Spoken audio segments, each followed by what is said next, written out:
All right, Mark Rogers TV, the voice of college football, wrapping up a huge day number one of Big 12 and SEC Media Days. So at 2 o'clock, we talk TCU. At 4 o'clock, we talk the entirety of the Big 12 Conference. And then at the 5 o'clock hour, we looked at Texas A&M and LSU from Atlanta in the SEC. Then we swung back over to preview Texas's big day at 5:45 Eastern Time. And now at 6:30, we talk Oklahoma State with Mike Gundy and the Cowboys. Heading to Big 12 Media Days there in Frisco, Texas on Tuesday. And so please check out all those videos. So we've got Micah Allen on the line. She joins us from Cowboys Ride for Free. It's, of course, the SB Nation platform for Oklahoma State athletics. Micah, first time on Mark Rogers TV. Thank you so much for helping us out with the Cowboys. Thanks for having me. Definitely. So this is the team that kind of was while Oklahoma was the clear favorite last year, and then, of course, TCU made a run, had the big win in Stillwater. Oklahoma State entered the season as kind of the chic pick in the Big 12. Things didn't quite turn out. Still a strong season, bowl victory, top 10 to 12 finish, something in that range, 15 range. Mason Rudolph, though, moves on. James Washington moves on. Justice Hill, considered one of the best and most dynamic backs in the nation. So is it a bit of a different feel in the offseason when you're coming through and everybody's around the nation looking at you as not an elite like Alabama, Ohio State, but look out for them. They might be the college football playoff representative for the Big 12 versus this year, you're very much under the radar. Yeah, I definitely do think it kind of gives off a different feel this season. We've got a lot of questions as far as quarterback, a little bit of a question at wide receiver with James Washington and Marcel Aitman both leaving for the NFL, and at offensive line, losing some production there. So there's a lot of question marks up in the air with the team right now, which I think, obviously when that happens, you're going to have a different feel. So that's kind of where we're at right now as far as kind of the feel around Stillwater. I mean, people in Stillwater are really excited about football season, obviously still, but there is kind of a what's going to happen kind of a feel to it too.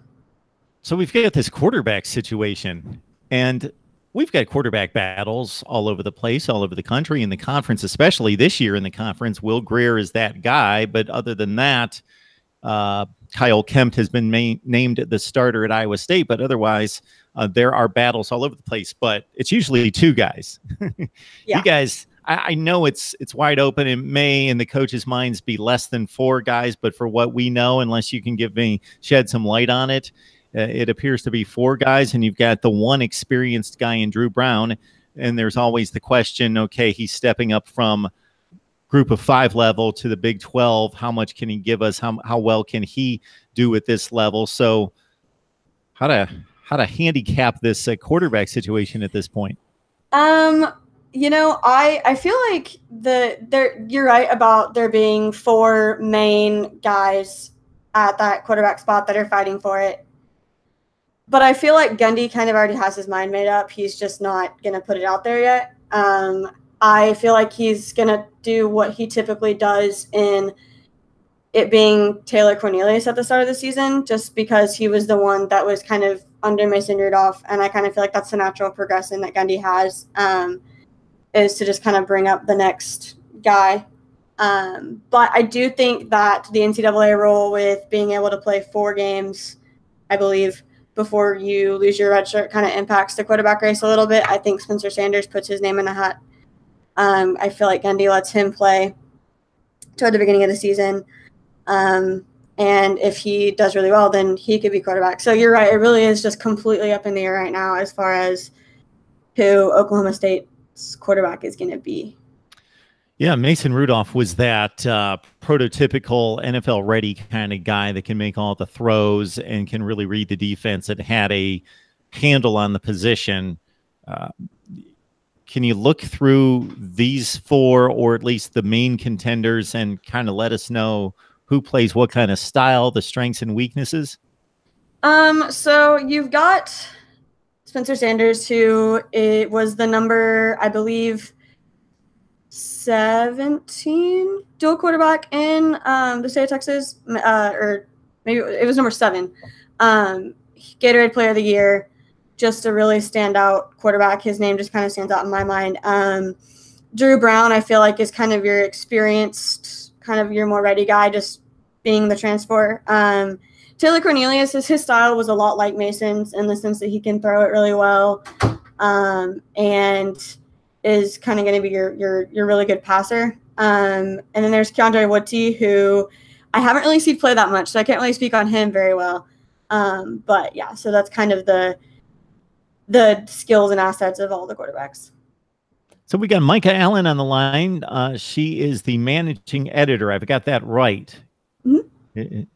At Cowboys Ride for Free. That's the SB Nation platform for Oklahoma State athletics. Of course, we focus on football here. Big 12 Media Days, day one in the books. The Cowboys hit the podium with Mike Gundy leading the way tomorrow. What other players will be at Big 12 Media Days? So Gundy actually isn't bringing a quarterback to Big 12 Media Days this year, which I think is kind of a strategic thing on his part of him not actually having named a quarterback. But you've got Justice Hill, standout running back, Jalen McCluskey, who's probably going to be our main wide receiver this year, Darian Daniels, really good on that defense, and then Justin Phillips, who's another really big returner for the defense of the Cowboys, that are all going to be there tomorrow answering questions. Yeah, so Justice Hill, the face of the program at this point, Mason Rudolph was. He's the guy that is on everybody's watch list for the various awards and a dynamic player. He's obviously fun to watch and one of the more favorite players, I would think, for Cowboys fans right now. Oh, yeah, definitely. Everybody loves Justice. If we could all have T-shirts made to make him president, we probably would. So he's just been a dominant player for us. I would not be surprised if he doesn't win a Heisman in the next couple of years. I don't know if it's going to be this year, but definitely before he moves on to the NFL, I think he'll have a Heisman.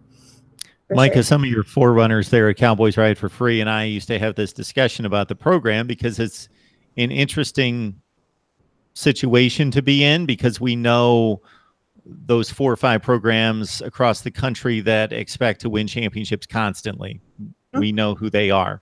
Then you got this second tier, and Oklahoma State's in that tier because of the success of Mike Gundy. There wasn't a whole lot of success. It came sporadically throughout the history of the program before Gundy. So he's done a tremendous job. And I actually was rating Big 12 coaches, ranked them all the way from 10 to 1 and gave him what did I rate him? I gave him a number 2 in the conference. Yes. I don't have it in front of me, but it just in regards to my first gut instinct and then to review what he had accomplished at a place that wasn't winning much before he got there. So what are the expectations year in, year out for Oklahoma State now? That's a really hard question. I think it's really, the expectations are high just because of what Gundy has done for the program and what he's been able to accomplish since he's been here. But I also kind of feel like at the same time, sometimes those expectations aren't always met. So some fans have kind of said, okay, well, I'm going to lower my expectations a little bit. But I feel like as of right now, the expectation is to at least a 10-win season for the most part. So, that's the orange colored glasses a little bit coming from that angle. But, I think that really truly is what Oklahoma State fans are expecting, is at least a 10-win season. Well, with Oklahoma expected to take a bit of a step back, but still be the favorite, and that was really confirmed by the Big 12 media that I saw vote on the conference championship. So I don't really buy into those too much, but those are the people that know the conference better than everyone, or should. And I think the national narrative is more Oklahoma's taken a slight step back. They still have the best personnel, the best team. But Texas is really intriguing because they've got this monster defense, but a bunch of those guys moved to the NFL. And Tom Herman's second year, and you could see them coming. Of course, they lost in overtime in Stillwater. They were close against Oklahoma. They lost in double overtime to USC, so they were really close to being really good. And West Virginia, well, they're under the radar, but maybe they're not under the radar now because people have been talking about them all summer because they've got the gunslinger at quarterback that can equalize things. So it's a really wide open race. Of course, TCU was the second best team in the conference last year, and Gary Patterson may be the very best at what he does in the conference. So it's a difficult situation to handicap, but yeah, like you say, it's tough to tell because Oklahoma State I could see them going 10-2. I could see them going 7-5. I think there's just a glut of teams that are really close. Mm-hmm. There's a couple of games that I think are really just going to kind of steer the course for the season. One of them is Boise State. I think if we can win that game, there's a possibility that we're 6-0 by the time we really get deep into conference play. And then I kind of feel like if we don't win that game, it's going to definitely impact how the rest of the season goes. So like I said, I kind of just feel like there's a couple big games that are the Texas game's another one. That's toward the middle of the season and is also homecoming for us, which is a big deal at Oklahoma State. So I feel like that's a big game that they kind of have to win if they want to move forward with the season in a positive way. So it's going to be an interesting season for sure, however it ends up. If we rewind about 10 years, Micah, it was hilarious when it happened. It still is to a certain extent, and I'm only reminded by it because you probably, like me, have heard it way too many times, and you're an Oklahoma State person, so of course you've heard it way too many times. So it's brought up on the feed here on the chat, the live chat. I'm a man. I'm 40. I think we're like 10 years past this. I think Mike Gundy might be 50 now. Yeah, he's a man. He's 50 now. So yeah, he's 50 now. Okay. Yeah, so it's been a star-studded team on offense. The defense has produced some really good players, but generally it's a better than average defense in the Big 12.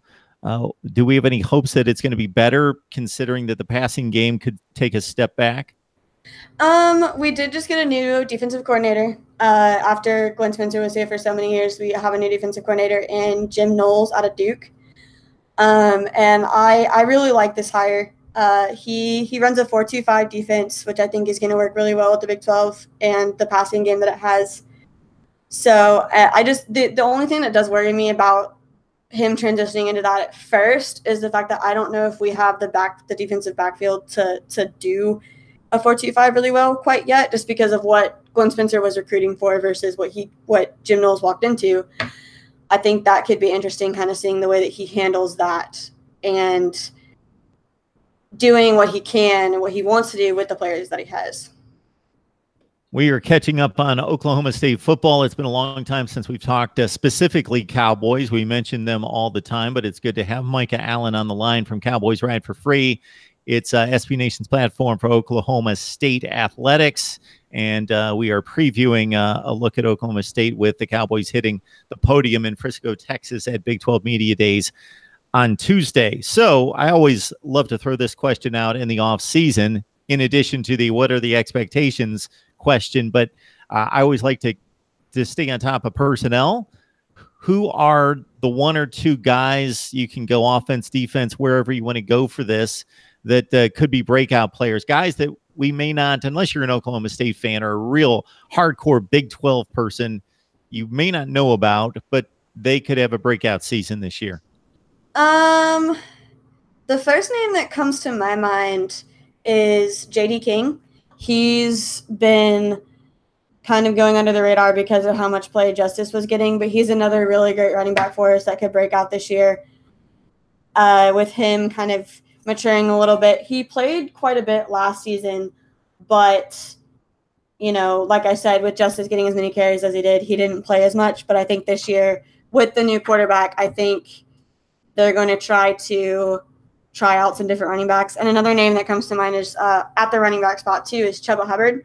He is coming off his redshirt freshman year and is going to get to play. So I think that's going to be really interesting. He's bulked up a lot over the offseason.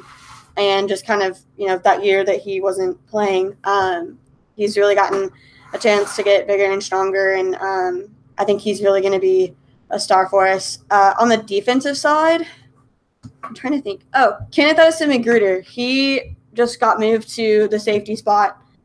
So look for that. Jim Knowles has what he calls a bandit in his defense. And I really look for Kenneth Magruder to take that spot, which is going to be the strong safety. So look for him to kind of have a really good year. Kevin Henry is another defensive player that's going to I think is going to have a really great year. He's coming off of an injury from last year where he didn't play very much last season. But before that, he had a really, really great freshman year. So those are kind of the players to watch. Yeah, I've got J.D. King here, 2017 signee, ran for 445 yards, 4 touchdowns in relief of Justice Hill last year. Player out of Georgia. We know it's a talent-rich state, was a top 85 player in the state of Georgia overall, number 44 running back that season in 2017. All right, Micah Allen joining us from Cowboys Ride for Free, SB Nation platform for Oklahoma State. Anything else we haven't covered? I guess you're just going to kick back and wait to see what Mike Gundy has to say tomorrow. Yeah, I really think the theme for tomorrow is going to be what he doesn't say, just because there are so many things that I don't even really think he knows yet about what's going to happen. I think he probably has an idea at this point, obviously, but there's still just so many questions. The first question he's going to get, I can almost guarantee, is who's going to play your quarterback? And he's going to say, I can't tell you that. So I think it's going to be a lot of, just trying to say what he can say without giving it all away. I think it's going to be a lot of that. The players, I think, are going to be who are going to give us, a little bit more. Specifically Justice Hill, with him being kind of the face of this offense this next year. I think he's going to have a lot of people asking him questions too. So good stuff. Previewing Oklahoma State's turn at the podium in Frisco, Texas with Mike Gundy and players on Tuesday at Big 12 Media Days. We have talked it up with TCU, Texas, and then basically just took on the entire conference during the 4 o'clock hour. So please check out those videos right here at MarkRogersTV, the voice of college football. Please subscribe, like, and comment. Micah, enjoy the day tomorrow. Take it all in, and we direct everybody to Cowboys Ride for Free. They will be all over Mike Gundy and players' comments tomorrow, and then get you set for, obviously, August camp opening that first week of August. Micah, we appreciate it. Thank you so much.